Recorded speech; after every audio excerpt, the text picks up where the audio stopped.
운영하는 성풍영 교수님의 양력에 대해서 간략히 소개해드리도록 하겠습니다.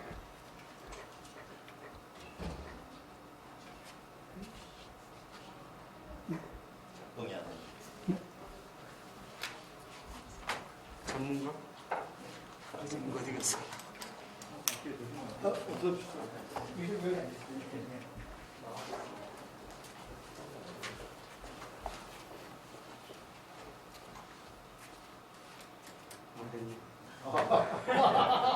누구야 이게? 1973년 경곡고등학교를 졸업하셨습니다. 명찰이 아니었으면 성 교수님이 상당히 좀 어려웠던 것 같습니다. 키우셨네?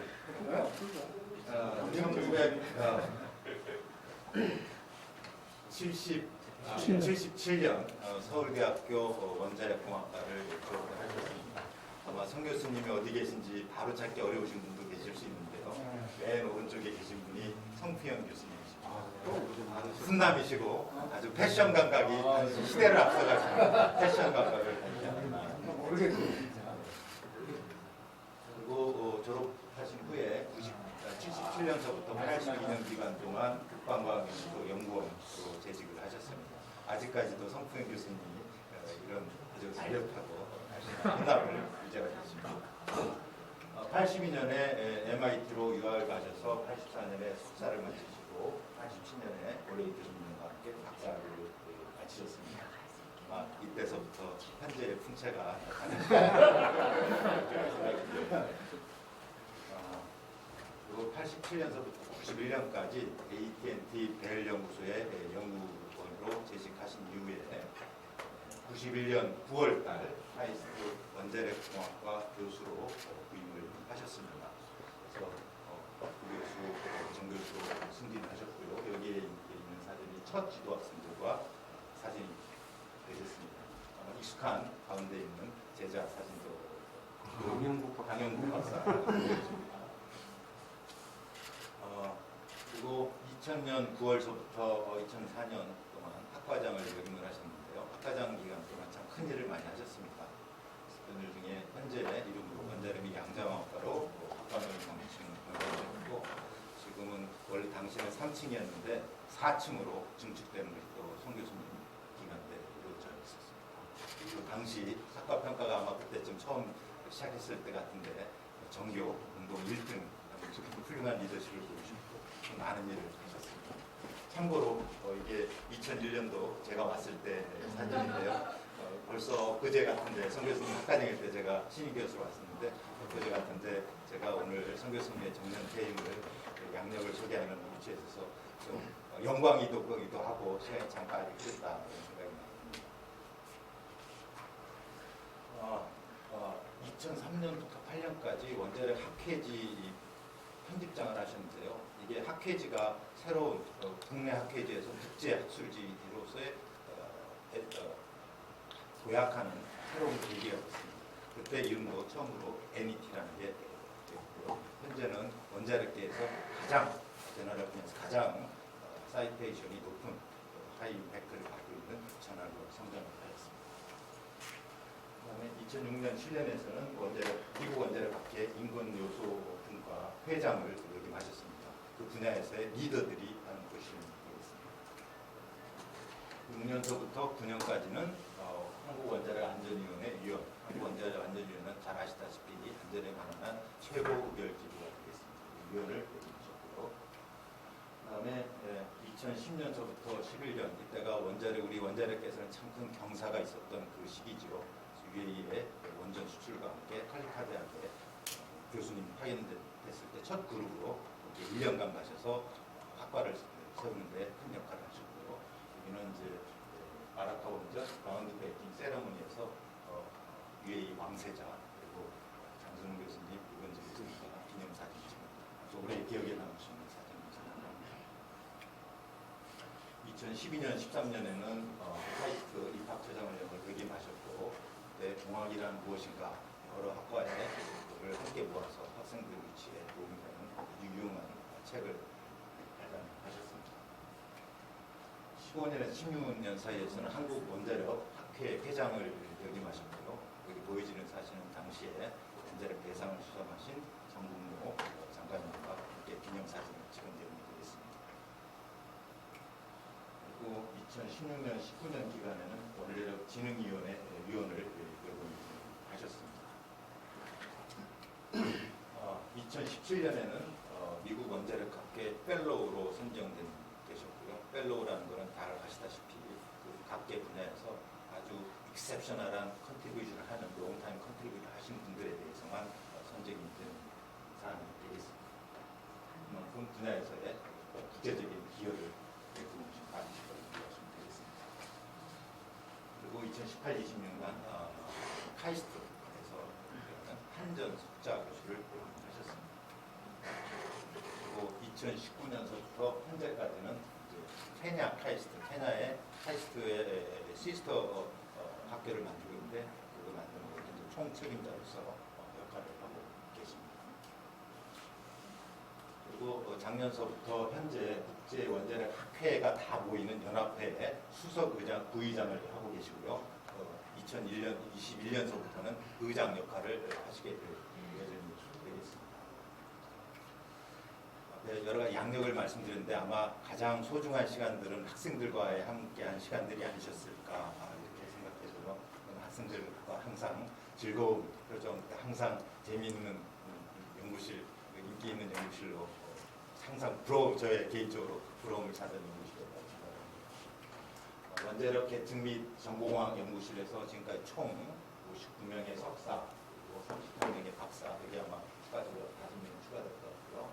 그다음에 140여 편의 국제저널 논문을 저술하셨습니다. 굉장히 왕성한 활동을 하셨고요. 그리고 2009년에는 스프링거 출판사의 그 인비테이션을 받으셔서 Reliability and Risk Issue in Large-Scale Safety Critical Digital Control System을 제자들과 함께 저술하셨습니다. 그것도 분야의 한 큰 벽을 긋는 저서라고 이렇게 생각됩니다. 앞으로 여러 가지 이러한 학술적인 업적 기여로 많은 수상을 하셨는데요. 그 중에 일부만 말씀드리면 96년에 한국과학기술 총연합회 우수 최우수 논문상, 원자력 학회 학술상, 카이스트 국제협력상. 카이스트 국제협력상은 송 교수님이 이제 학과장을 마치시고 그때 베트남과의 그다음에 말레이시아하고 계속 이어지는 이런 국제적인 국제협력이 학과 국제협력이 시작된 시기라고 생각합니다. 그 기여로 받으신 걸로 좀 기억하고 있습니다. NEP 공로상, 40주년 특별상, 학회지 발전 기여상, 산업회의 공로상, 원자력 학회 공로상을 수상하셨고요. 가장 최근에는 미국 원자력 학회로부터 ANS 돈 밀러 어워드를 수상을 하셨습니다. ANS 돈 밀러 어워드는 그 분야에서 Nuclear Instrumentation Control, Human Factor Engineering 분야에서 시그니피컨트한 라이프타임 컨트리뷰를 하신 분에 대한 최고의 영예 어워드가 되겠습니다. 그만큼 분야에서의 리더십을 할 수 있겠습니다. 최근 원자력계가 참 힘든 시기인데요. 힘든 시기일 때 리더십이 더 발휘되신 것 같습니다. 이제 현직 부장 시니어 교수로서 항상 이끌어 주셨고요. 현재는 에너지 정책 합리화를 위한 교수협의회를 2018년에 주도적으로 만드셔서 공동 대표로서 여러 우리나라 에너지 정책이 합리화되는 것을 위해서 큰 노력을 하고 있습니다. 저희 과의 교수님들이랑 항상 있을 때 항상 느끼는 거는 저희 어떤 표정이 가장 적절할까? 저희 제일 인상이 표정이 송 교수님을 상징하는 표정이 아닐까? 항상 밝고 또 후배들 참 많이 챙겨주시고 그래서 항상 학과에 있어서 큰 축이 내주시고 후배들에게 큰 품 많이 해주셔서 감사를 따릅니다. 그리고 최근에도 새로운 꿈을 꾸고 계십니다. 카이스트 궁극의 질문을 가장 최근에 촬영을 하셨고요. 원자력 발전소에서 일어날 수 있는 바람직하지 못한 인간 행동을 국가에서 궁극의 방법은 무엇일까? 지금 새롭게 질문하고 계십니다. 앞으로 은퇴는 하셨지만 이런 새로운 질문에 또 큰 답을 또 주시지 않을까, 또 가는 길을 제시하지 않을까 이렇게 생각합니다. 이렇게 간략히 제가 소개 말씀드렸고요. 오늘 정년 기념 렉처를 하시는 우리 존경하는 성풍현 교수님을 큰 박수로 맞이해 주시기 바랍니다.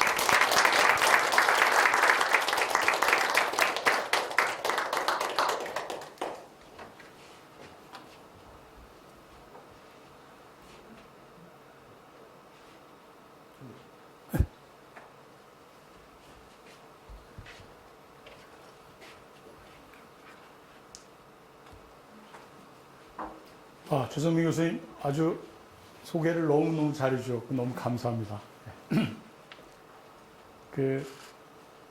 작년에 우리 노희천 교수님이 정년 기념 강연을 갖다가 해주셨는데 아주 포르투갈에 대해서 굉장히 유익하고 재밌는 그런 강연을 해주셔갖고 저도 올해 스페인이라도 좀 다녀와 스페인에 대해서 좀 얘기를 좀 해야 되겠다 그런 생각을 했는데 1월에 케냐 갔다 오고 난 다음에 그 다음에 꼼짝을 못했습니다. 그래서 결국 못 가고 결국 이런 제목으로 정년 기념 강연을 갖다가 하게 됐습니다. 이해해 주시기 바라고 이거 말씀드리면서 또 옛날 얘기도 조금씩 할 거니까 제 옛날 얘기 듣는다고 생각하시고 그냥 편안히 들어주시면 고맙겠습니다. 시작하는 말은 우선 저에게 이런 기회를 주신 걸 너무 감사드리고 둘째 제가 아까 최성민 교수님도 말씀하셨지만 저희 랩에서 지금 33명의 박사가 배출이 됐고 그 다음에 지금 5명이 아직 안 끝났습니다. 올해 한 명이 그러니까 이번 학기 한 명이 끝나더라도 아직 4명이 남았습니다. 그래서 5명 더 기대를 하고 있고 그 다음에 이제 59명의 석사 학생들이 배출이 됐는데 이 석사 논문이든 박사 논문이든 다 어떻게 보면 기승전결이 있는 스토리가 있는데 그거를 여러분들한테 다 말씀드릴 수가 없으니까 그 중에서 아주 일부만 오늘 말씀을 드리는데 한 10%밖에 안 되는 것 같아요. 제가 했던 거. 그러니까 그걸 좀 이해해 주시고 저게 성 교수가 저 연구한 다구나 이렇게 생각하지 마시고 그 일부를 갖다 말씀드린다고 생각해 주시고 혹시 제가 오늘 말씀드리는 그 연구 중에서 관심 있는 분야가 있다. 그런 게 있으시면 저한테 말씀하시면 제가 그 관련된 논문이나 이런 그 정보를 갖다가 더 드리도록 그렇게 하겠습니다. 제가 1991년도에 와서 1921년도 9월 달에 이제 조교수가 돼갖고 올해 8월 말에 이제 은퇴를 했으니까 만으로 29년을 카이스트에 있었습니다. 만으로 29년을 카이스트에 있었는데 횟수로는 30년이에요. 그러니까 30년 동안에 내 연구 관심이 어떻게 그러니까 변했는지 대충 보여주는 그림을 갖다 하나 여기다 그려놨습니다. 그래서 맨 처음에 왔을 때는 이때는 뭐 계측 제어 쪽으로 맡았으니까 계측 제어에 관련된 거는 뭐 이것저것 다 하려고 그랬어요. 그래갖고 뭐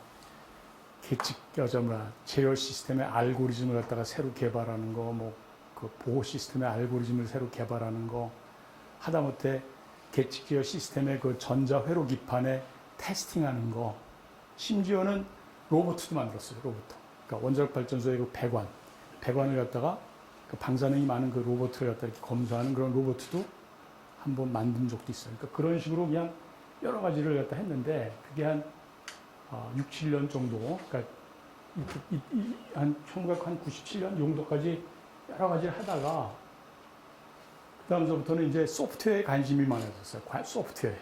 왜냐하면 이제 원자력 발전소에 2세대 발전소까지는 뭐 소프트웨어를 쓰지 않고 컴퓨터를 안 쓰고 그냥 전부 아날로그로 계측하고 제어하고 그랬는데 이제 컴퓨터를 갖다 이용해서 계측하고 제어하고 이러면서 소프트웨어의 그 건전성이 굉장히 문제가 됐어요. 그래서 이 소프트웨어가 굉장히 중요한 거구나. 안전에 굉장히 중요한 거구나. 그러니까 소프트웨어 안전성을 갖다 높이기 위한 어떤 연구를 갖다 해야 되겠다. 그래서 한 97년서부터 관심을 갖기 시작해갖고 한 6, 7년 또 소프트웨어에 대해서 아주 집중적으로 이렇게 했던 적이 있습니다. 그러다가 2003년, 그러니까 들어온 지 한 13년 정도 되고 난 다음에 이제 인간 운전원에 대해서 관심을 갖게 됐어요. 인간 운전원에 대해서. 인간 운전원이 그 원자력 발전소 그 세이프티에 큰 영향을 준다고 그러는데 어느 정도 정량적으로 그걸 갖다 보여줄 수 있는가.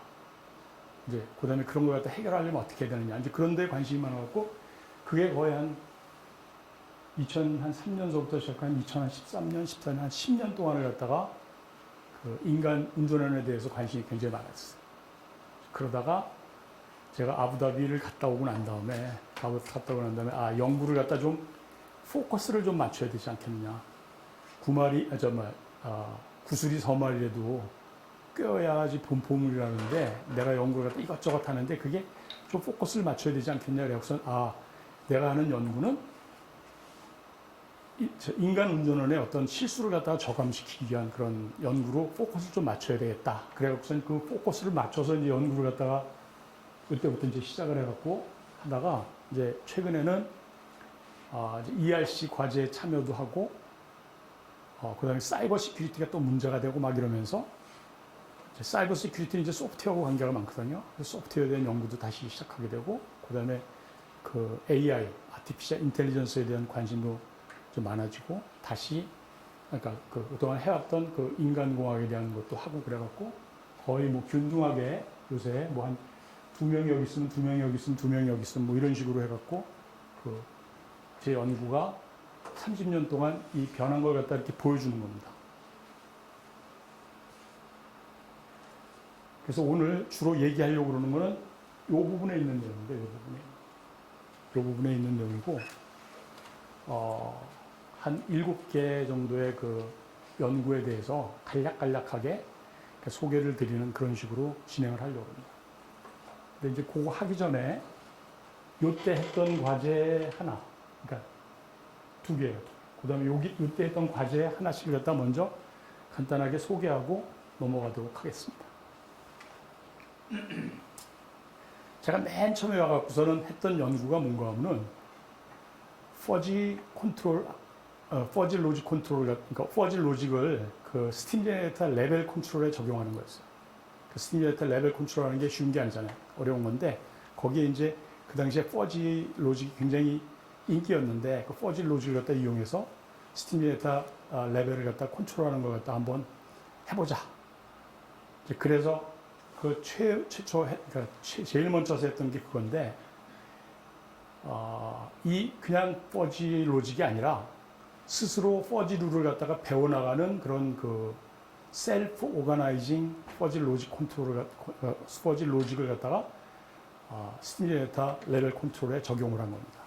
그래서 적용을 해갖고 뭐 기존 그 스팀 제너레이터 레벨 컨트롤하는 것보다 우수하다 이런 걸 갖다가 이제 보이면서 이제 논문도 쓰고 그랬는데 또 하나는 그냥 이걸 갖다가 그냥 PC 같은 데서 이렇게 그 알고리즘을 넣고 이렇게 해보고 그래갖고서는 이게 잘 되는지 안 되는지 본 게 아니라 현장 그 기기에다가 집어넣어갖고 실제로 현장에서 그걸 갖다가 임플리멘테이션 할 때 어떤 걸 갖다 학생들이 좀 경험 함께 해주면 좋을 것 같다 그래갖고 웨스팅하우스에서 WDPF라는 그 컨트롤러 1억 몇천만 원이 그 당시 굉장히 큰 돈이었는데 그 돈을 갖다 그걸 갖다가 해갖고선 이걸 샀어요. 사갖고 여기다가 그 알고리즘을 심고 시뮬레이터에다가 붙여갖고 정말 그렇게 컨트롤 갖다 잘 하는지 안 하는지를 갖다가 보는 그런 연구를 했어요. 그래갖고 이제 이걸 하고 난 다음에 이걸 갖다가 원자력 발전소에 실제로 한번 붙여갖고 한번 좀 잘 되는지 안 되는지 갖다 한번 보면 참 좋겠다. 근데 원자력 연구소에 있는 아니 원자력 발전소에 있는 사람들이 그걸 갖다 원해요? 절대로 원하지 않지. 그러니까 뭐 이건 뭐 우리 희망사항이었고 그냥 끝났고 이제 그 다음에 우리가 또 그 관심이 있었던 게 뭔가 하면 원자력 발전소는 제어를 하다가 어느 정도 이상이 넘어가면은 발전소를 정지시키거나 아니면은 그 안전 장치를 갖다 작동을 시킵니다. 그게 프로텍션, 그러니까 보호 기능이라고 해요. 보호 기능. 그러니까 보호 기능을 갖다 하는 방법은 채널이 4개가 있어갖고 각각의 채널이 이게 지금 원자를 갖다가 트립해야 될 건가 말 건가를 갖다가 각각의 채널이 독립적으로 결정을 하는 겁니다. 독립적으로 결정해갖고 그게 2개 이상이, 4채널에서 2개 이상이 만약 그렇게 한다 그러면은 발전소를 갖다 정지시키는 거예요.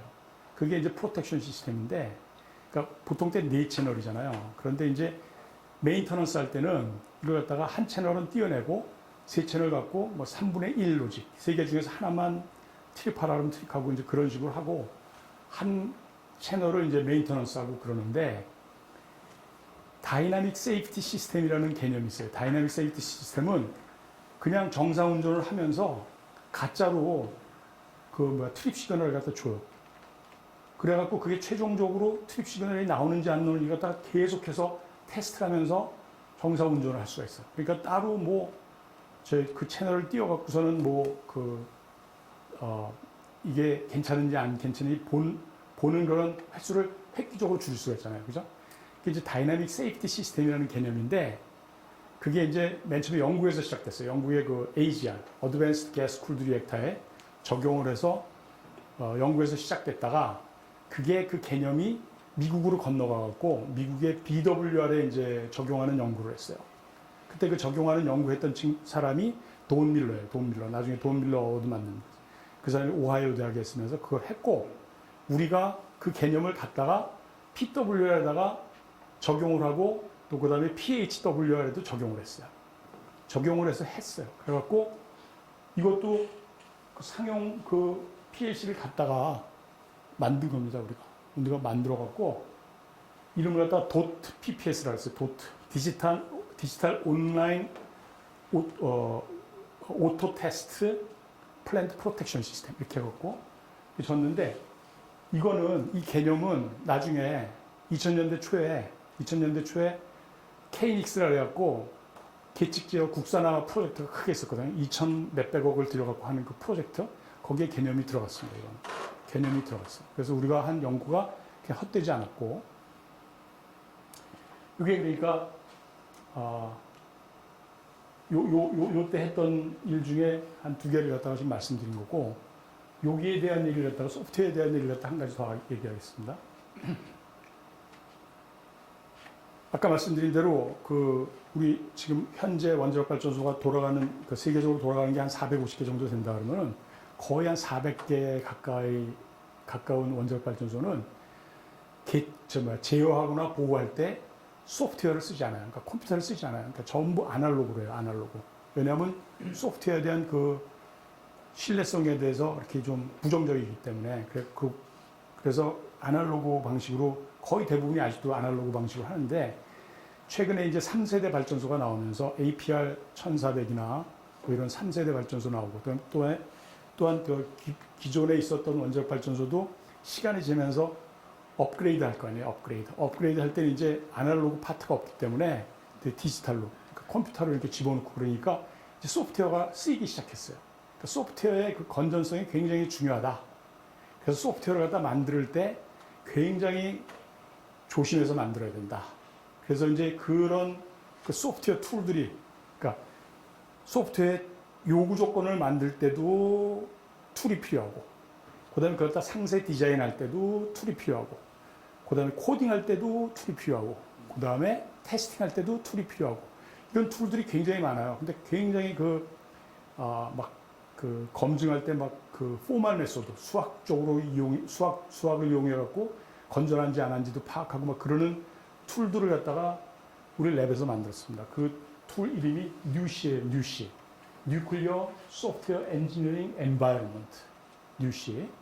그래서 이걸 만들었는데 이건 진짜 우리 계측지역 국산화 할 때 정말로 많이 쓰였어요. 그 시스템들 만들 때 이 툴을 갖다가 써서 자기네들이 뭐 실수한 거 없는 거 이렇게 다 체크하고 그런 거여서 이걸 굉장히 많이 쓰였어요.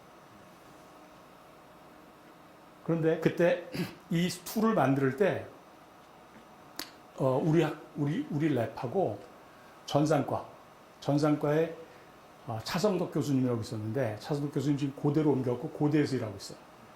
차성덕 교수님하고 같이 개발을 했는데 차성덕 교수님 학생이 졸업을 하고 난 다음에 그 킨스에 실장하던 사람이 그만두고 나가서 회사를 차렸는데 거기에 들어갔어요.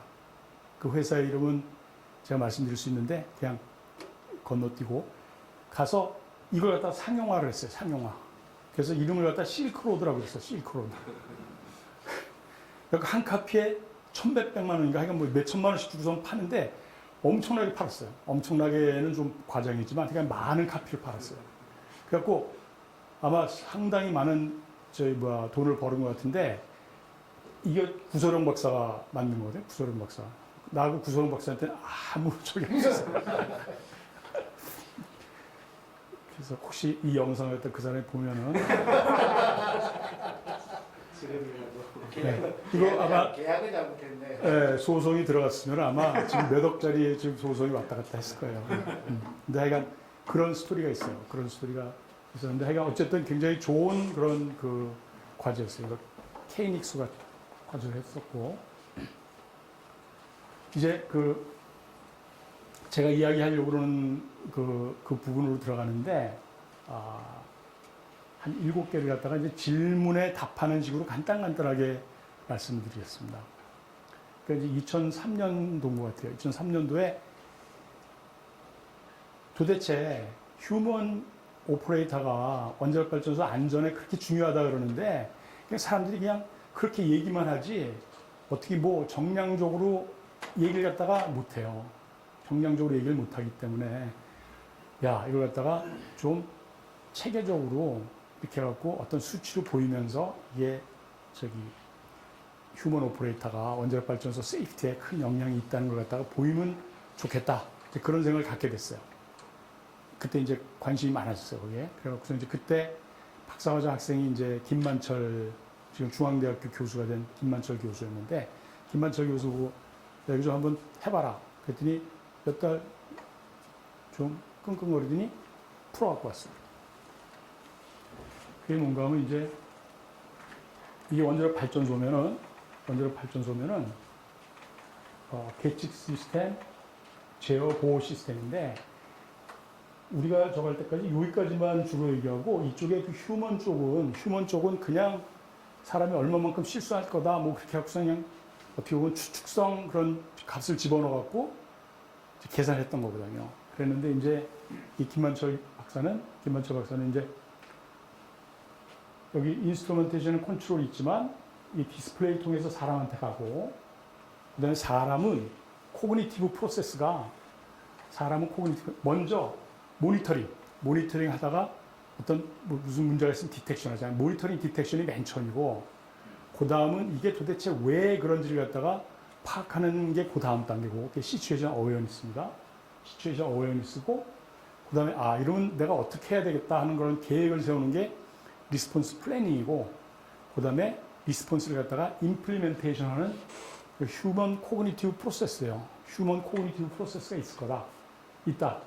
그리고 이 모델이 아시아나 모델이라고 그래갖고 미국에서 굉장히 유명한 모델입니다. 그리고 이제 그거를 위해서 디스플레이 시스템이 있어서 모니터링 디텍션도 하고 폴트 다이고널 시스템 해주는 게 있고 디시전 서포트 해주는 게 있고 그다음 임플리멘테이션 해주는 그런 시스템이 있다. 이런 식으로 해갖고 이걸 다 나눠놓고 그다음에 이 밑에 6개는 시스템이고 그다음에 위에 4개는 휴먼 코그니션이에요. 이걸 갖다가 어떻게 보는가 하면은 요 각 시스템마다 하드웨어가 있고 그 다음에 소프트웨어가 있어요. 근데 소프트웨어는 여기서 이제 알고리즘, 근데 펑션이라고 해요. 그러니까 하드웨어 알고리즘이 있고 그 다음에 들어오는 신호가 있어요. 그리고 요 3개의 팩터가 각각 3개의 스테이트를 가질 수가 있는데 correct, incorrect, 아니면 unavailable 이런 식으로 갔으니까 3개의 팩터가 3개의 스테이트를 가지니까 총 27개의 스테이트가 조합을 해갖고 결국은 나가는 신호의 스테이트를 결정해 줍니다. 그래서 이걸 갖다 이제 이름은 discrete function theory, 그러니까 이산함수 이론이라고 해갖고 그렇게 해갖고 이걸 풀어갖고 결국은 이 전체 것들을 갖다가 여기에 결과에 나오는 거하고 연결을 시켰어요. 연결을 시켜갖고, 그러니까 3개의 스테이트를 가진 3개의 팩터가 합쳐져서 하나의 팩터가 되는 그런 디스크리트 펑션이고, 이런 식으로 success, failure, available, unavailable 이렇게 되는 거고, 그 다음에 거기에 이제 각각의 스테이트들을 갖다가 이렇게 쭉 해갖고 연결을 시킬 수가 있습니다. 이거는 시스템에 대한 얘기고, 아까 6개. 그 다음에 이거는 휴먼 코그니티브 프로세스 4개에 대한 겁니다. 이렇게 해갖고 연결을 맺어주고, 그 다음에 여기에 각 스테이트의 프로버빌리티를 갖다 얹을 수가 있어요. 프로버빌리티. 그러니까, 이 각각의 프로버빌리티가 어떻게 되면은 결국은 결과는 어떤 결과가 나온다. 이제 이런 식으로 해서 해줄 수가 있는데, 거기에 이제 집어넣는 값들은 상당히 일반적으로 받아들여지는 그런 값들을 집어넣고 그다음에 이제 그 값들을 갖다가 조금씩 변화시켜가면서 결과가 어떻게 나오는가를 보고 그러니까 센시티비티 어널리시스 하는 거죠. 이제 그런 것까지 해갖고 구해서 봤더니 정말로 휴먼 팩터 인간이 시츄에이션 어웨어니스 하는 그런 능력 그 다음에 리스폰스 플래닝 하는 능력 이런 것들에 따라서 이 프로버빌리티, 리커버리 페일리어 프로버빌리티라 그래요. 그러니까 트립하라고 신호가 들어왔을 때 트립 신호를 내놔야지만 정상인데 그걸 못할 확률이 리커버리 페일리어 프로버빌리티인데 그 리커버리 페일리어 프로버빌리티가 어떻게 되는지를 갖다가 이런 식으로 해서 풀어갖고 결국은 Conventional Control Reliability or Safety Analysis only considers INC systems. INC 시스템만 그러는데 이제 우리 에서는 사람을 갖다가 거기에 같이 포함을 시켜갖고 했다. 그 다음에 이제 그 사람이 굉장히 중요하다는 그레이트 인플루언스를 갖다 한다는 걸 갖다가 밝혀냈다. 이게 이제 김만철 박사가 한 건데 김만철 박사가 이거 그냥 이게 논문으로 한 것도 아니고 그냥 공부하다가 몇 달 동안 한 거예요. 상당히 김만철 교수가 우리 랩에 있으면서 상당히 여러 가지를 갖다가 해놓고 나갔어요. 그래서 해놓은 그걸 갖다가 밑에 후배들이 받아갖고 또 석사가 거기서 몇 명이 나오고 박사가 몇 명 나오고 막 이랬는데 김만철 교수 컨트리뷰션이 굉장히 컸습니다. 그리고 두 번째 질문 넘어가겠습니다. 만약 휴먼 오퍼레이터가 뉴클리어 파워플랜트 컨트롤 세이프티에 정말 중요하다 그러면 우리가 어떻게 그 사람들을 휴먼 오퍼레이터를 갖다 서포트할 수 있겠느냐.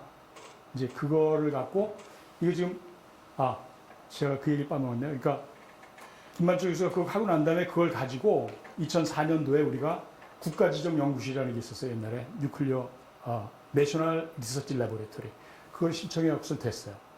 그래서 이제 뭐 한 3억씩 해갖고 한 5년을 받는 그런 프로젝트 우리가 받았는데 이제 거기에서 그걸 갖다가 김만철 교수가 한 거를 갖다가 좀 더 자세히 하면서 또 이제 이것도 도대체 사람이 중요하다면 사람을 어떻게 도와줄 수 있는가 도와줄 수 있는 걸 한번 생각해 보자 그래갖고서 이제 한 게 이런 것들이에요. 이게 모니터링, 디텍션, 시츄에이션 어웨어니스, 리스폰스 플래닝, 그다음에 리스폰스 임플리멘테이션 이런 식으로 해서 휴먼 코그니티브 프로세스인데 모니터링 할 때 중요한 게 디스플레이 시스템도 중요하지만 또 알람 같은 것도 중요하잖아요. 그죠?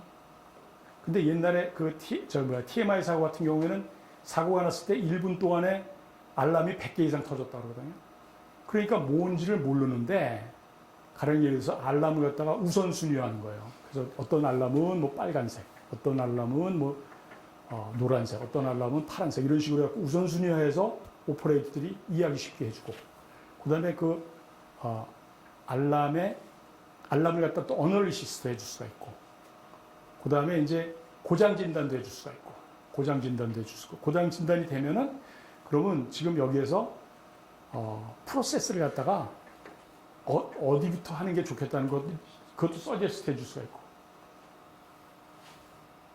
corresponding procedure search 그 다음에 adequate operation suggestion 이건 어떻게 하면 좋겠다 오퍼레이터한테 그런 거 그 다음에 전에는 그냥 이렇게 벽에서 이렇게 신호를 받아갖고 또 하는 게 종이 절차서 같은 걸 이렇게 뒤져갖고서 이렇게 했는데 컴퓨터라이즈도 하면은 빨리빨리 옮길 수도 있고 굉장히 여러 가지가 좋잖아요. 그러니까 컴퓨터라이즈 프로시저 시스템.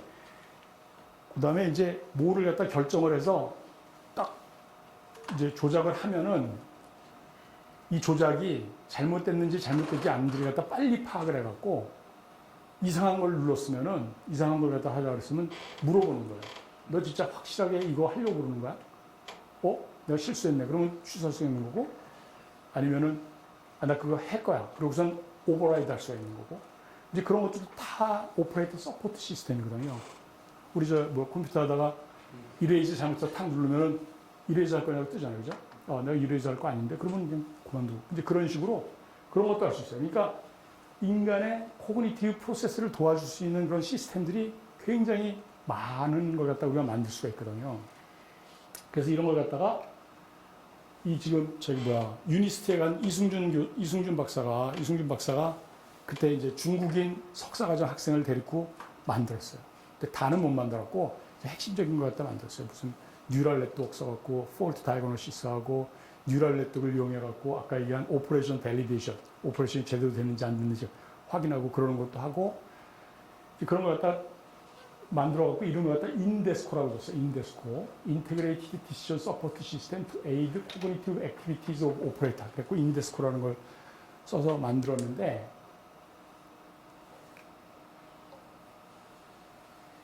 이걸 갖다 이제 만들고 난 다음에 이제 뭐 실험도 해봤어요.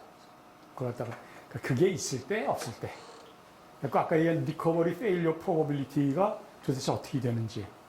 그런데 재미있게도 아무런 도움이 없을 때, 아무런 그 오퍼레이터 서포트 시스템이 없을 때는 그게 높다가 그걸 갖다 차례차례 붙이면서 이 리커버리 페일리어 프로버빌리티가 줄어드는 걸 갖다가 알 수 있고 이거는 실험을 한 거고 이거는 컴퓨터로 해본 거고 이런 식으로 해갖고 그 오퍼레이터 서포트 시스템의 유용성을 갖다가 이제 실험으로도 보이고 이제 그런 경험이 있어요. 여기서는 이제 그 중국 학생 모쿤이라는 친구가 이제 또 열심히 했는데 모쿤이라는 친구가 석사만 했어요. 석사만 하고 미국으로 건너가고 일리노이 대학 갔는데 일리노이 대학은 계측제하는 게 없으니까 이제 머티리얼 쪽으로 바꿔갖고 머티리얼로 이제 박사를 하고 알곤 내셔널 랩에 들어갔어요. 그랬다가 이제 중국에서 잡을 잡겠다고 갔는데 좀 있다가 다시 미국으로 갔어요. 도저히 중국에서 나 일할 수가 없다. 왜 그런지 모르겠어요. 그래갖고 다시 돌아갔고 그 다음에 얼마 전에는 자기 학교로 가고 싶다고 추천서 써달라 해서 추천서 써줬는데 아마 잘 안 된 것 같아요. 아직도 지금 알곤 내셔널 랩에 있어요. 아주 그 친구도 굉장히 인상 깊었던 친구예요. 모쿤이라고 그 시안교통대학에서 학사학위 받고 우리한테 석사를 받은 친구인데 그런 일이 있었고 간단하게 넘어갔습니다. 그 다음에 이제 세 번째 질문은 우리가 뭐 로카도 있고 뭐 스틸리에터 튜브 럽처도 있고 뭐 이런 그런 그 사건들이 있을 때 그걸 갖다가 알아내는데 도대체 얼마만한 정보가 필요할까? 정량적으로. 이 정보는 이제 단위가 비트, 그 다음에 비트.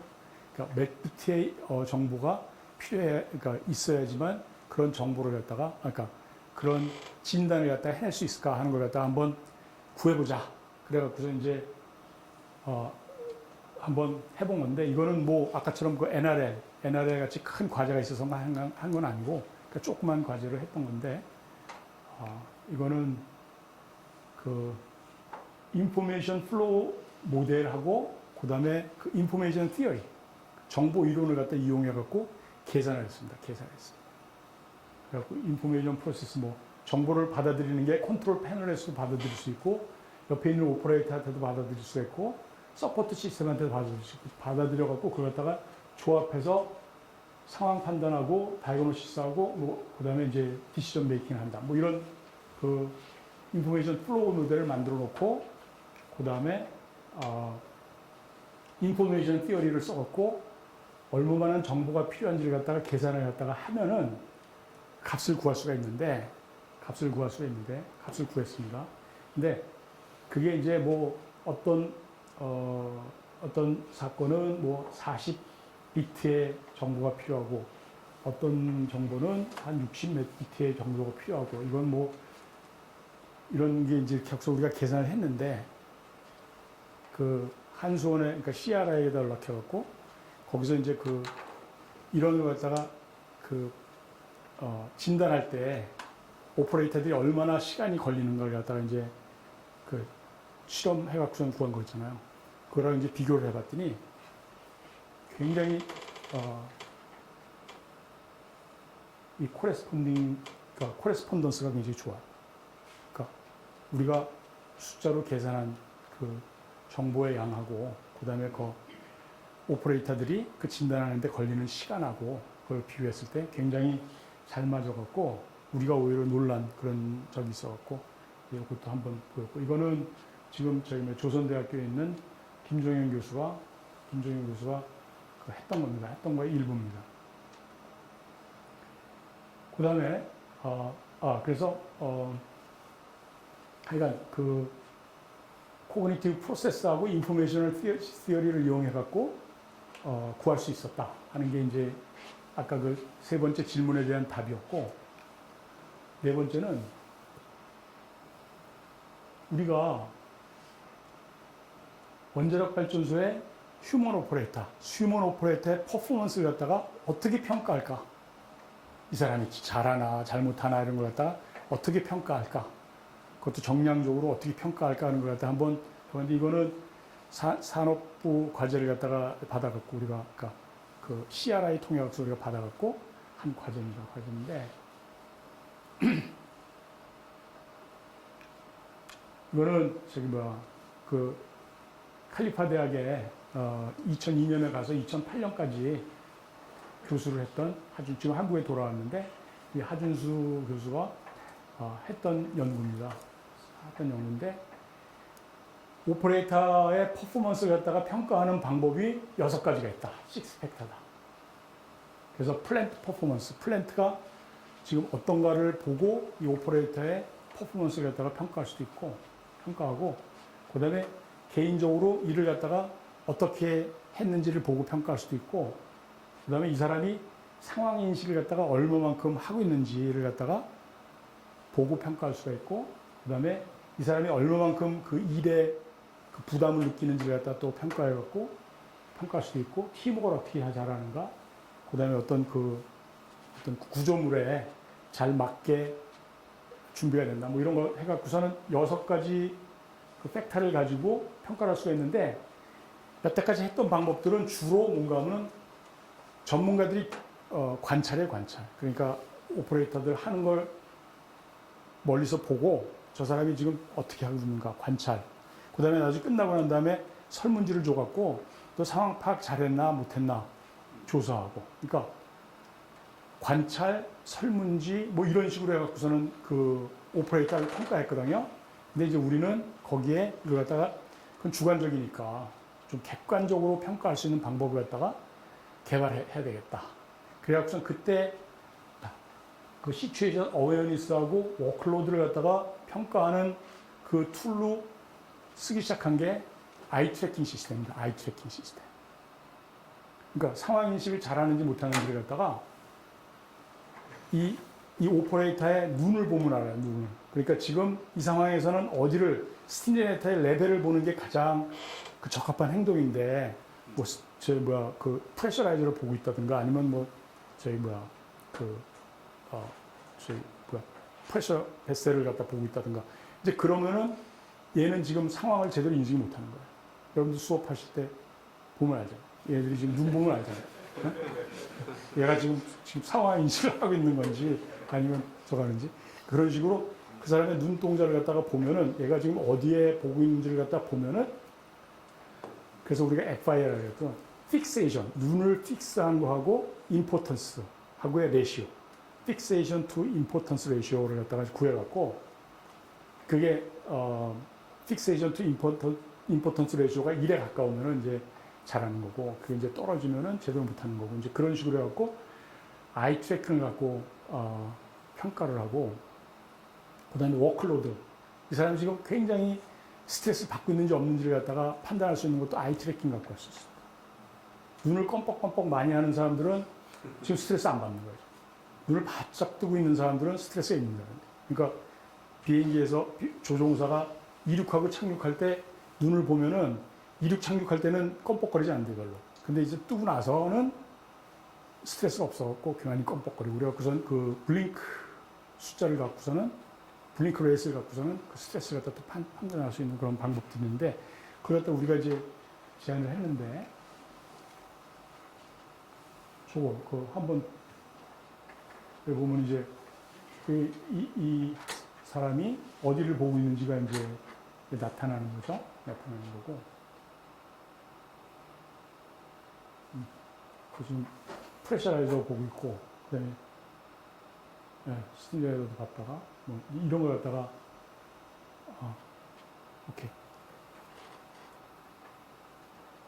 이제 그런 식으로 해서는 상황 인식을 갖다가 알 수가 있고 또 블링크 레이트 보고서는 이제 워크로드도 알 수 있고 이제 그런데 그 아까 조금 전에 보였던 그 사람이 누군가 하면 이승준. 근데 이승준은 왜 이승준을 했는가 하면 이승준이 눈이 커갖고 잘 보여요. 눈 작은 사람들은 잘 안 되는 거예요. 그랬고 이제 요 모니터 앞에서 이렇게 이 카메라 갖고서 하는 거는 그 앞에서 사람이 어떻게 보는지 그걸 보는 건데 실제로 운전원들은 움직이잖아요. 그죠? 움직이잖아. 그러니까 이거는 별로 쓸모가 없는 거야. 그래갖고 그때 하준수 박사가 제가 그 고안해낸 게 카메라를 갖다 이렇게 듬성듬성 받아갖고 이 앞에서 움직여도 볼 수 있게. 그래서 어디를 보는지 볼 수 있게. 이거는 뭐 자기 얘기로는 세계 최초라고 그러는데 하여간 뭐 그런 식으로 해서 이것도 만들어냈어요. 한번 보여줄래? LGP인가? 그거 한번. 그 카메라가 여러 대고 그 앞에서 그 움직이는 어디를 보고 있는지를 갖다가 볼 수 있는. 그래서 이거 굉장히 그 재밌게 했던 연구고 그 다음에 이 일 있고 난 다음에 우리 학과 설명회 할 때 그 아이 트래킹 시트 앞에다 놓고 오는 사람 한 번씩 해보라고 그러고 이제 그런 것도 하고 그랬던 기억이 납니다. 다음. 그래서 다음 페이지. 내가. 그래서 컨벤셔널한 휴먼 퍼포먼스 이밸리에이션 메소돌로지는 서브젝티브 주관적인 어떤 방법에 의해서 그다음에 특히 질문 같은 걸 이용해 갖고 구했는데 그 결과가 서브젝티브하고 그다음에 기억을 잘 못하고 그다음에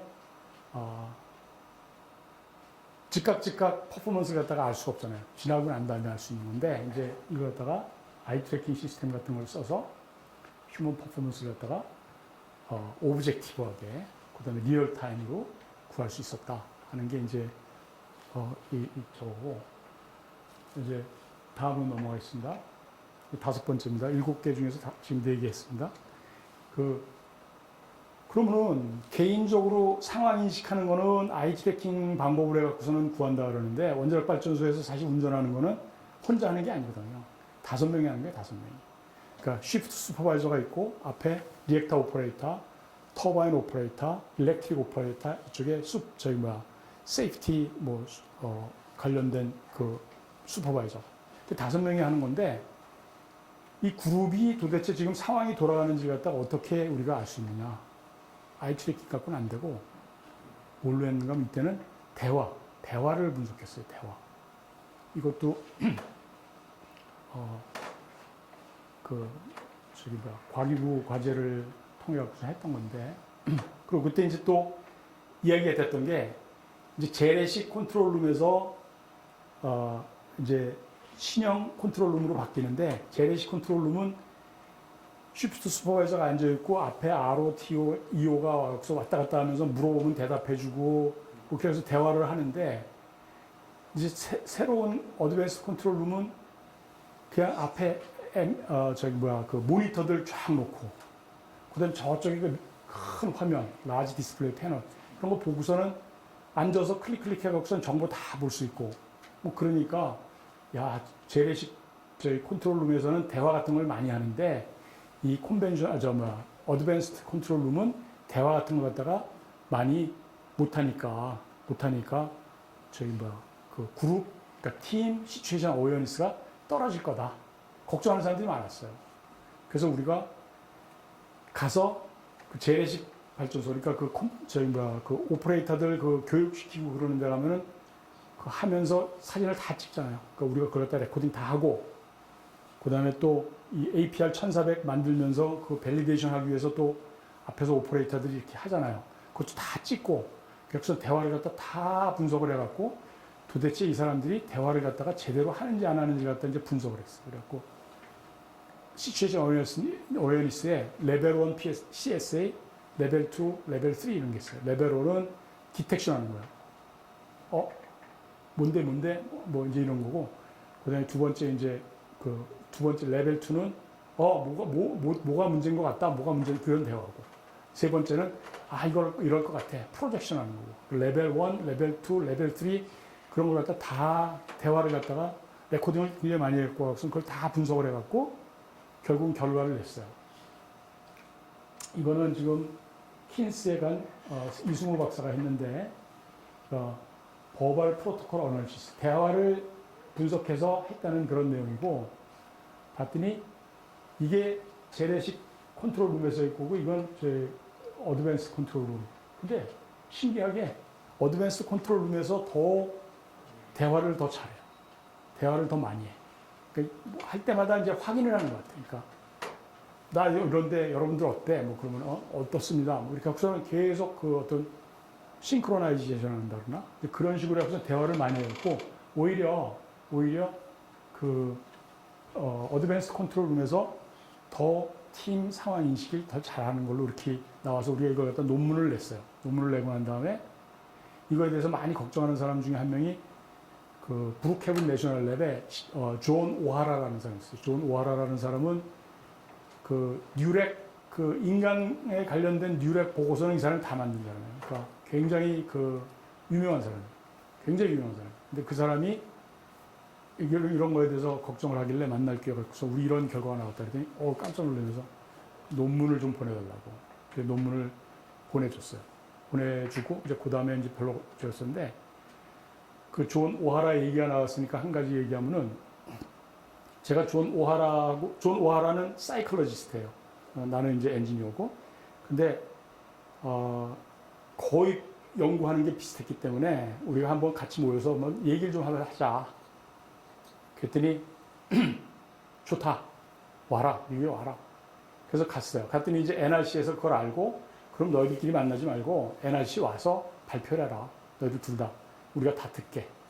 그래서 NRC를 갔어요. 그게 2009년 1월인데 그때 가갖고 이틀을 강연을 했는데 내가 발표 하나 하고 그 친구가 한 또 발표하고 오전에. 오후에 또 내가 발표하고 그 사람이 발표하고 주제는 같은 거예요. 그 다음에 또 그 다음 날도 또 오전에 발표하고 그 사람 발표하고 또 오후에 발표. 그러니까 내가 4개 발표하고 그 사람도 4개 발표하고 그 또 같이 그렇게 발표했고 이제 NRC 사람들 중에서 이제 관심 있는 사람들이 이제 들었고 그랬는데 이제 그때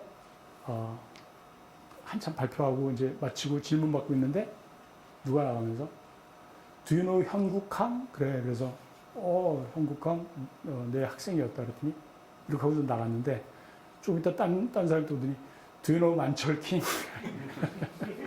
걔도 내 학생이었다고. 그래갖고 그 친구들 얘기를 갖다 다 했고 그래서 내가 그때 야 우리 졸업생들이 교수 때문에 유명해지는 게 아니라 이 교수가 졸업생들 때문에 유명해지는구나 이제 그런 생각을 내가 했었는데 그러니까 그래서 기분 좋았던 일이 있었고 마치고 난 다음에 난 그 다음날 이제 한국으로 돌아오려고 그런 거고 이 사람은 이제 뉴욕에 사는 사람 브룩헤븐 내셔널이니까 거기 롱아일랜드죠. 롱아일랜드에 있던 사람인데 이제 워싱턴 DC에 왔으니까 그날 이제 돌아가려고 그랬는데 와이프가 전화를 해갖고 오늘 오지 말라 그러더라고요. 왜 그러냐 했더니 그날이 허드슨 리버에서 저 비행기 저가는 날 그날이었어요. 그날. 그래갖고 뉴욕이 무지하게 복잡하니까 오늘 오지 말고 내일 오라 그래갖고 그래서 그날 저희가 기억해요. 2009년 1월이었어요. 1월. 그래갖고서는 그런 적이 있었는데 그때 이제 존 오하라 하고 나하고 이제 그 발표했던 좋은 기억이 있는데 존 오하라는 사이콜로지스트고 나는 엔지니어인데 어프로치하는 게 달라요. 그러니까 나는 많은 팩터가 있으면은 중요하지 않은 팩터들은 다 무시하고 중요한 팩터만 갖고 이렇게 정량화를 하려고 그러는데 이 사람은 아주 그냥 작은 것까지도 다 고려를 해갖고 아주 세심하게 어프로치를 해요. 그래서 이게 그 사이콜로지스트하고 엔지니어들하고 다른 점이 이런 거구나. 이제 그런 걸 갖다가 그때 깨달았던 기억이 있습니다. 어쨌든 그런 기억이 있고 그래서 여기에 이제 조금은 잠깐씩만 보죠. 그러니까 재래식 발전소에서는 오퍼레이션을 어떻게 하고 어드밴스 컨트롤룸에서는 어떻게 하는지를 갖다가 비디오를 만들었는데 조금씩만 보여드릴게요.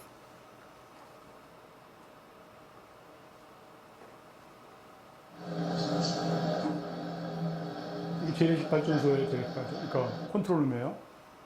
조금 더. 그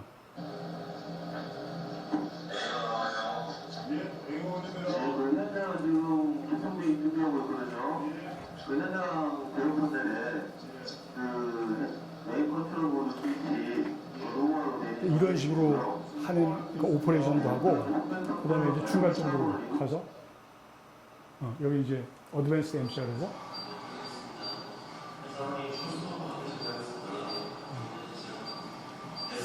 아직 팬시하게 만들어 놓은 상태는 아닌데 그러니까 그 검증하기 위해서 하는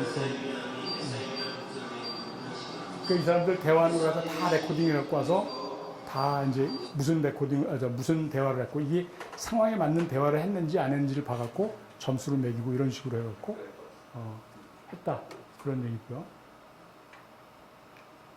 그다음 페이지. 그래서 원자력 발전소는 오퍼레이션 팀에 의해서 오퍼레이트 됐는데 그래서 팀 시츄에이션 어웨어니스는 중요하다. 그러나 컨벤셔널 시츄에이션 어웨어니스 모델은 대부분이 다 인디비주얼 시츄에이션 어웨어니스에 대해 포커스가 되어 있다. 그래서 우리는 버벌 프로토콜 어널리시스를 이용해서 정량적으로 그 팀 시츄에이션 어웨어니스를 구했고 신기하게 그러니까 재미있게도 어드밴스드 컨트롤 룸에서의 팀 시츄에이션 어웨어니스가 컨벤셔널 컨트롤 룸에서의 시츄에이션 어웨어니스보다 더 낮게 나왔다. 여러분들 제가 지금 이렇게 발표하는 것 쭉 보면은 계속 반복해서 나오는 게 뭐냐면 퀀티타티브예요. 퀀티타티브. 그래서 정량화. 모든 걸 정량화. 우리 이찬영 학생이 뭐라 그런가 하면 You cannot improve what you cannot measure. 잴 수 없는 거는 계산할 수가 없다. 이제 그건데 우리 연구가 대부분이 다 그런 식이었고요. 6번째. 2개가 남았네요. 근데 HRA가 있습니다. HRA가 뭔가 Human Reliability Analysis인데 휴먼이 어떤 경우에 실수를 일으키고 그 실수하는 정도는 어느 정도인가를 갖다 이렇게 결정해 주는 거예요. 그걸 결정해 줘야지만 그게 PSA 모델에 들어가 갖고 결국은 코어 데미지 프리퀀시도 구할 수 있고 라지 얼리 릴리즈 프리퀀시 러프도 구할 수 있고 그런 거거든요. 그러니까 HRA를 갖다 구해야 되는데 그 HRA를 구하는 방법이 굉장히 러프해요. 그러니까 옛날에 데이터들이 많지가 않기 때문에 많이 있으면 그걸 쓰면 되는데 없으면은 그 전문가들이 모여서 사람이 뭘 갖다 스위치를 돌릴 때 실수를 얼마 할 거다. 그럼 다 뭐 어그리 하면은 그래 그걸로 정하자. 정하는데 그 대신 이 스위치를 돌리는 사람이 굉장히 노련한 사람이면은 에러를 휴먼 에러를 갖다가 일으킬 확률을 갖다가 줄여주고 이 사람이 노비스다, 초보다 그러면 늘려주고 그걸 퍼포먼스 쉐이핑 팩터라 해요. 그러니까 퍼포먼스를 갖다가 쉐이핑하는 팩터들이 뭔가 하면 그 사람이 얼마만큼 노련한가, 익스피리언스가 있는가, 그 다음에 또 이 사람이 컴컴한 데서 돌렸냐 아니면 아주 환하고 잘 보이는 데서 돌렸나 거기에 따라서 곱하기 얼마, 또 곱하기 얼마 이런 식으로 해서는 정해주는 게 HRA인데 이 HRA 방법론이 수십 개가 나와 있습니다. HRA 방법론. 제너레이션 1, 제너레이션 2 몇십 개가 나와 있어요. 그러니까 어떤 것들은 많이 쓰이고 어떤 것들은 거의 안 쓰이고. 그런데 이게 그러니까 재래식 컨트롤룸에서는 이게 재래식 컨트롤룸에 대부분 다 적용이 되는 거고 어드밴스 컨트롤룸에 적용되는 그런 건 없어요.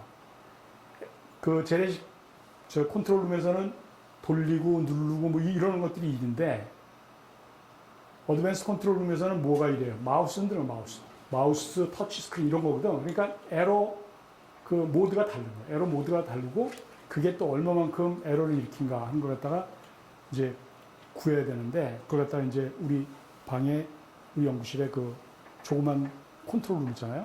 조그만 컨트롤룸. 거기서 이제 학생들 불러다 실험시켜갖고 얘네들이 얼마만큼 마우스 움직일 때 실수했는지 이제 그런 것도 해갖고 우리 나름대로의 어떤 HRA 방법론을 갖다 하나 개발했어. 이런 걸 갖다 스킴이라 그러는데 스킴, 소프트 컨트롤 휴먼 에러 이벨리에이션 메소드. 그래서 이벨리에이션 빼고 스킴 그렇게 해갖고 만들었는데, 그러니까 이게 재래식이고 이게 이제 어드밴스 컨트롤룸인데 에러를 일으킬 수 있는 모드가 달라지고, 그 다음에 이제 이 실험 시설을 이용해서 실험을 해갖고, 구했어요. 구해갖고, 그런데 이제 그때 이거 한 친구는 원자력 연구원에 갔고, 한 친구는 킨스에 갔습니다. 킨스에 가고, 지금 일 잘 하고 있고, 김아름 장입니다. 그래서, 컨트롤, 그러니까 아날로그에서 디지털로 바뀌면서, 디퍼런트 휴먼 에러 모드가 생겼고, 그 다음에 그래서 디지털라이즈, 어드밴스 컨트롤 룸에서의 메인 컨트롤 룸에서의 그 휴먼 HRA 방법이 필요하게 됐다. 그래서 우리가 연구를 했고 결국은 우리가 새로운 방법, 스킴, 사람들이 얼마만큼 알아주는지 모르겠어요. 근데 하여간 스킴이라는 걸 갖다가 우리가 개발을 했다. 이제 그 얘기를 말씀드린 거고, 7번째 마지막입니다. How can it support human maintenance personnel in nuclear? 여태까지는 오퍼레이션에 대한 것도였어요. 오퍼레이션에 대한 건데, 그럼 메인터넌스 할 때 휴먼 에러가 많잖아요. 그죠? 휴먼 에러가 많이 있을 수가 있잖아요. 그러니까 메인터넌스 할 때 휴먼을 갖다 도와줄 수 있는 시스템은 뭐 어떤 걸 개발해야 되냐. 이것도 저희 산업부에서 과제를 받아갖고 했는데, 이거는 이제 지금 캐코 ENC에 간 이모빈 박사하고 그 다음에 원자력 연구원에 간 이승민 박사가 만든 겁니다. 근데 이 6가지 시스템을 만들어 갖고 이걸 합쳐서 IMS라고 했어요. IMS는 메인터넌스 서포트 시스템이에요. 뭐 아이패드, 아이파드 뭐 그런 것처럼 I를 합쳐갖고 했고, 이거는 뭔가 하면 비디오 같은 거를 봐갖고 모니터를, 그러니까 사람이 모니터 못하니까 이제 그거 나갔고 뭐가 흔들리고 그러면은 이게 정상적으로 흔들리지 않으면은 신호를 보내는 거예요. 그러니까 정상적으로 흔들리지 않는다는 뉴럴 네트워크를 써갖고 판단해요. 그래갖고 뭐 소프트 벡터 머신 뭐 이런 걸 써갖고선 판단해갖고 메인 컨트롤 룸에다 보내주면 그러니까 유비쿼터스 센서 네트워크라고 해서 무선 통신을 통해서 보내주면 거기서 그걸 갖다가 이제 작업하는 사람들한테 보내줘요. 그러면 작업하는 사람한테 보내줄 때 이 사람 위치가 어디 있는지를 또 알 수가 있어요. 로케이션, 리얼타임 로케이션 시스템을 이용해서 이 사람이 지금 어디 있는지를 알 수가 있어요. 알고 난 다음에 작업을 시키면은 이 사람이 가서 공구를 갖다 꺼내서 이제 작업을 할 때 공구가 뭐가 빠져나가고 뭐가 다시 들어오고를 갖다 또 자동으로 알 수가 있어요. 그런 거. 그 다음에 이제 작업을 할 때 오그멘티드 리얼리티. 그러니까 뭘 쓰고 하면은 뭘 할 때 뭐를 다음에 뭐 해라를 갖다 이렇게 저희 화면에 뜨게끔 해갖고 그냥 그 프로시저가 뜨게 해갖고 그걸 다 할 수 있게끔 하는 오그멘티드 리얼리티. 이런 그 테크놀로지들 갖다가 써갖고 결국은 이 IMS를 갖다 개발해갖고 결국은 우리가 이 과제를 했는데 그거 이제 실험도 해봤는데 이게 이제 우리 방에 아직도 남아있는데 이게 이제 이것들을 개발해 놓고 난 다음에 이렇게 잘 되는지 안 되는지 확인하기 위해서 이제 만들어 놓은 그 루프입니다. 루프. 이거는 이제 그 컨트롤하는 거고, 그 다음에 헬멧. 작업자들이 쓰는 헬멧. 앞에 카메라 붙어 있고, 이거는 이제 그 사람 위치를 갖다가 뭐 이런 걸 갖다 알려주고 그러는 거고, 이것도 우리가 만들었고요. 그래갖고 이제 이런 걸 갖다가 작업할 때 화면에 뭐 리얼 펌프고 뭐 이런 것들이 같이 뜰 수 있게끔 이런 걸 갖다 해서 이것도 산자부 과제로 해갖고서는 한 겁니다. 그래갖고 근데 실제로 그 원자력 발전소에서는 아직 그냥 벤치 같은 거 들고 사람들이 왔다 갔다 하지 뭐 이런 테크놀로지 쓰는 거는 좀 멀은 얘기지만 그래도 우리가 먼저 해갖고 나중에 할 때 그 도움을 줄 수 있다 이렇게 생각을 했고, 이거 갖다가 이제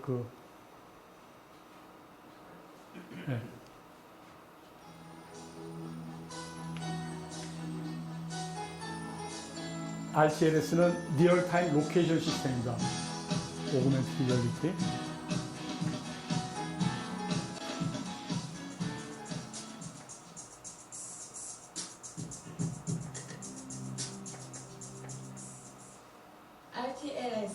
2.4GHz 대역의 무선레인 기반 실시간 위치 추적 시스템을 이용하여 작업자의 실시간 위치 파악이 가능합니다.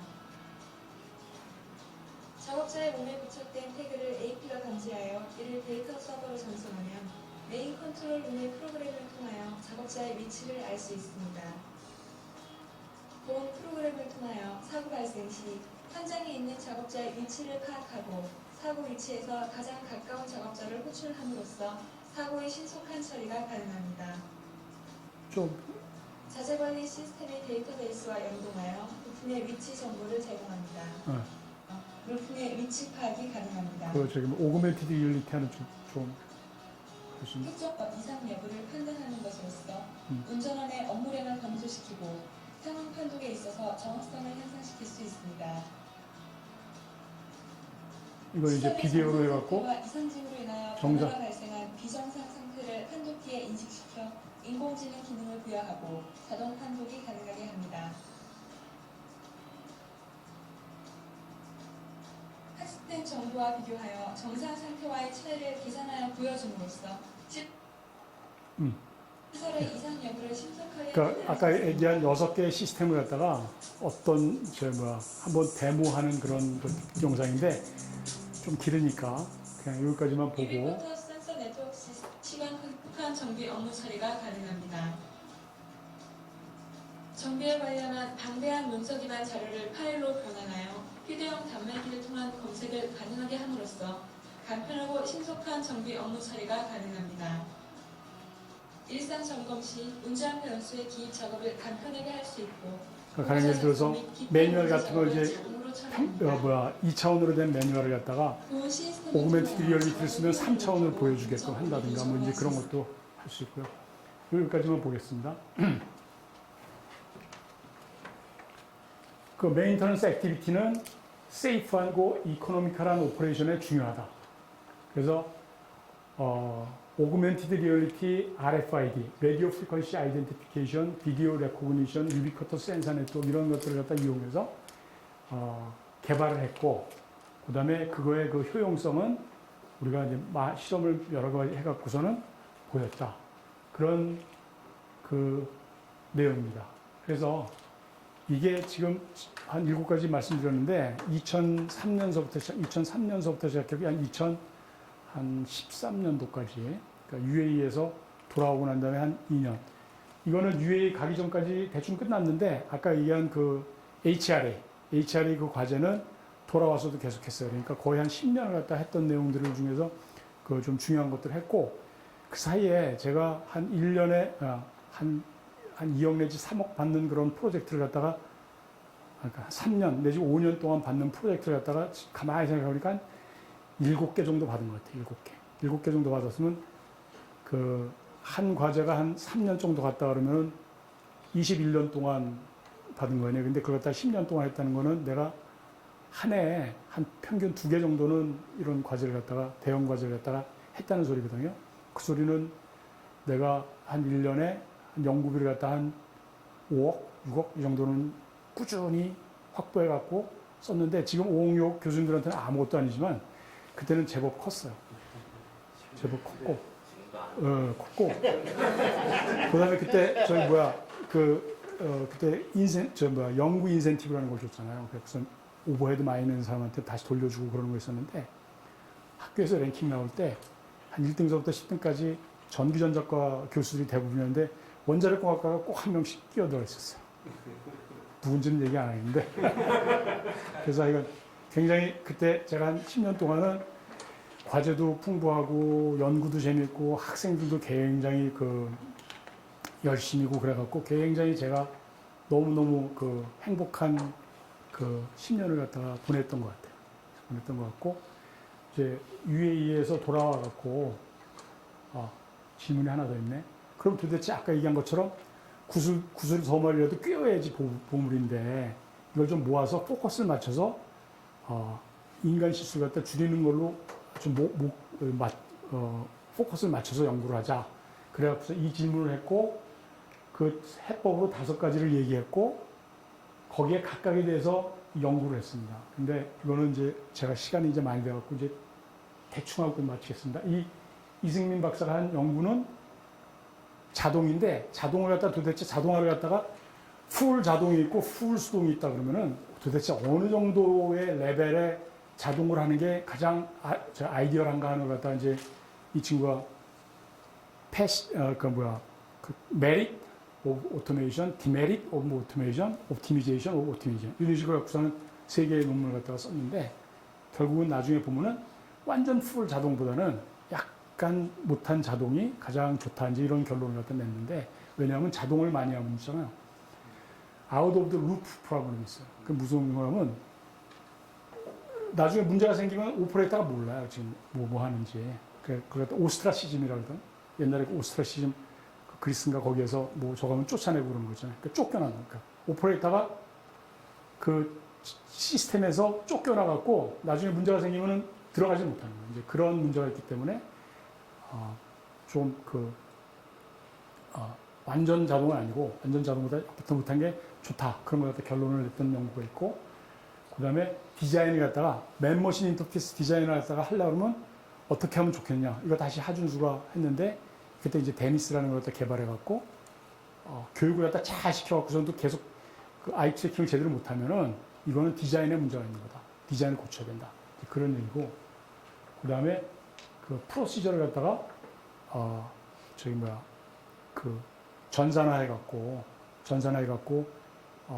어떤 무슨 클로즈 룹이 있나 그 다음에 최종까지 못 가는가 리처빌리티 프로블럼, 룹 프로블럼 이런 것들을 갖다 찾아내고 그런 거 하는 그런 연구도 했고 그 다음에 트레이닝 앤 에듀케이션도 이모빈 박사가 했는데 이제 트레이닝을 받으면서 얼마만큼 그 상황 인식 그게 이제 늘어나는지 그룹 상황 인식 바꿔주는 뭐 이런 것도 했고 그 다음에 이제 세이프티 컬처 이 세이프티 컬처는 연구를 안 했다가 이게 휴먼 에러를 줄여주는데 중요하다고 생각을 해갖고 세이프티 컬처에 대한 연구도 했습니다. 세이프티 컬처를 갖다 어떻게 하면은 원자력 발전소의 세이프티 컬처를 갖다가 매저하고 그걸 어떻게 하면 임프루브 할 수 있는가 하는 그런 방법론 같은 걸 갖다가 개발했습니다. 그래서 아까 얘기한 5가지에 대해서 각각에 대해서 연구를 했고 그 다음에 이거는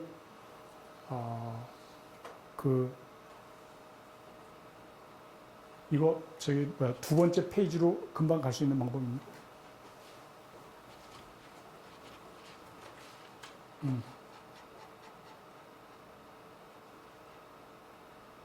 아니, 그다음. 다시 저.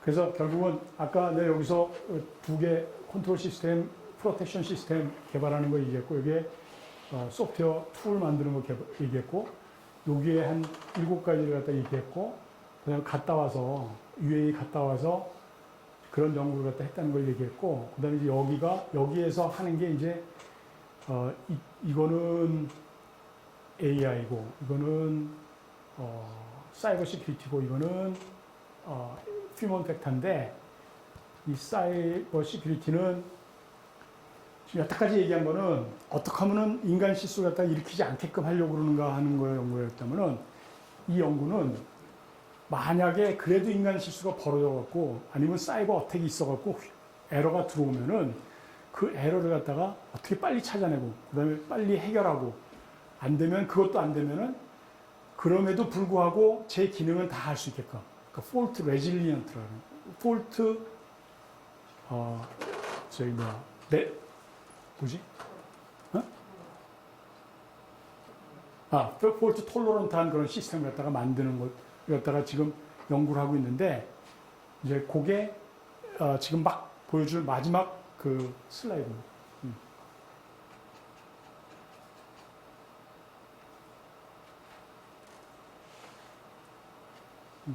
그래서 폴트 톨러런트한 그런 그 시스템을 갖다 개발하는 걸 갖다가 지금 연구하고 있다. 이게 이제 마지막 슬라이드고요. 그 다음에 이걸 갖다가 총 마무리하는 그런 제 궁극의 질문 동영상을 갖다가 한번 보시겠습니다. 이게 마지막입니다.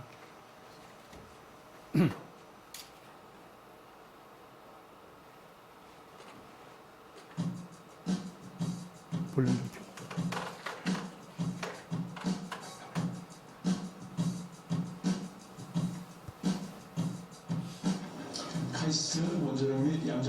성표인 교수입니다. 제 궁극의 질문은 원자력 발전소에서 일어날 수 있는 바람직하지 못한 인간의 행동을 극복할 궁극의 방법이 있을까입니다. 여기서 원자력 발전소에서의 바람직하지 못한 인간의 행동은 크게 두 가지로 볼 수 있는데, 하나는 원자력 발전소 안에서의 인간 실수이고, 또 하나는 인간에 의해 원자력 발전소에 가해지는 사이버 공격입니다. 인간 실수는 의도적이지 않은, 즉 unintentional한 바람직하지 못한 인간 행위이고, 사이버 공격은 의도적인, 즉 intentional한 바람직하지 못한 인간 행위입니다. 물론 이 질문은 원자력 발전소에만 해당되는 질문은 아닙니다. 운전, 철도, 의료, 국방 등에 다 적용할 수 있는 질문입니다. 하지만 저희 주된 관심은 안전이 크게 중요시되는 원자력 분야에 맞추어져 있습니다. 그럼 왜 이런 바람직하지 못한 인간의 행위가 원자력 발전소에서 중요한지 말씀드리겠습니다. 원자력 발전소에서의 인간 실수는 많은 사고의 원인이 되고 있습니다. 역사상 가장 큰 원자력 발전소라고 일컬어지는 미국의 TMI-2 사고, 구소련의 체르노빌 사고, 일본의 후쿠시마 제1원전 사고가 모두 인간 실수와 깊은 연관이 있고, 2010년부터 2011년까지 2년간 있었던 세계 원자력 발전소의 모든 사건을 조사해보니 총 2,379건이 있었는데, 그중 약 48%인 1,149건이 인간하고 연관이 있다는 조사 보고가 있었습니다. 즉, 인간 실수는 원자력 발전소에서 자주 일어나는 일이고, 그 결과도 매우 크다고 말할 수 있습니다. 그럼 어떻게 해야 원자력 발전소에서 일어나는 바람직하지 못한 인간의 행위를 극복할 수 있을까요?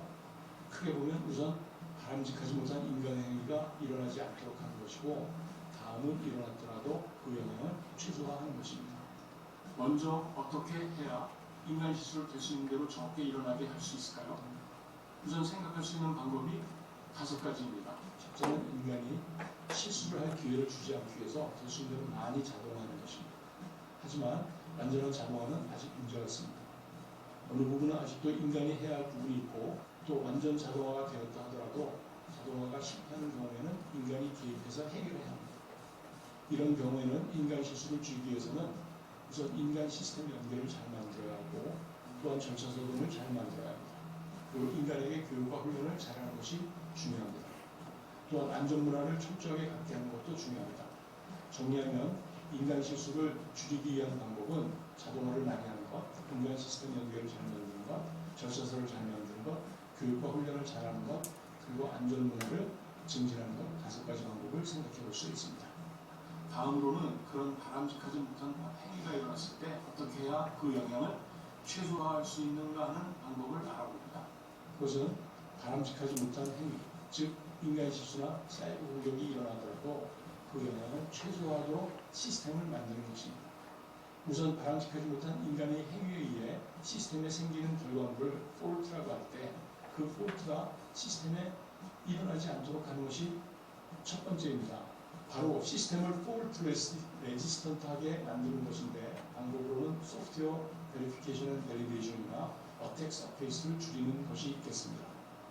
그 다음은 폴트를 빨리 찾아내고 또 치유하는 것입니다. 즉 폴트 디텍션과 리메디에이션을 잘하는 것입니다.